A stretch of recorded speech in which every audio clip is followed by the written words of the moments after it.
WhatsApp guys, কেমন আছো তোমরা? 365 দিনে ফিটনেস জার্নির আজকে আমার 3 নম্বরতম দিন, যেখানে আমি আমার নর্মাল ফিজিক থেকে প্রফেশনাল লেভেলের ফিজিক তৈরি করার জার্নি স্টার্ট করেছি।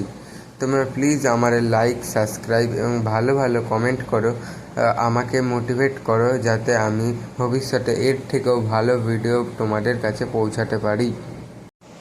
আজকেও আমার একটা পড়া আছে, তাই পড়ার পরে আবার দেখা হবে। জিমের থেকে আমি এখন একটুখানি দূর চলে এলাম জিমের সামনে।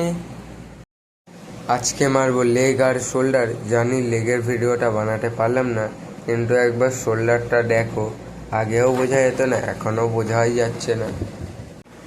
আমার ওয়ার্কআউট শেষ, জানি এখনও আমি লেগের ভিডিও বানাতে পারলাম না। আমার 1-2 সপ্তাহ সময় চাই, তারপর আমি আবার লেগের ভিডিও বানানো স্টার্ট করব। তার আগে একবার শোল্ডারটা দেখো। আমি তো কিছু বুঝতে পারছি না, তোমরা বলো। যদি কিছু ইমপ্রুভ হয়ে থাকে তাহলে কমেন্ট বক্সে বলো কি ইমপ্রুভ হয়েছে।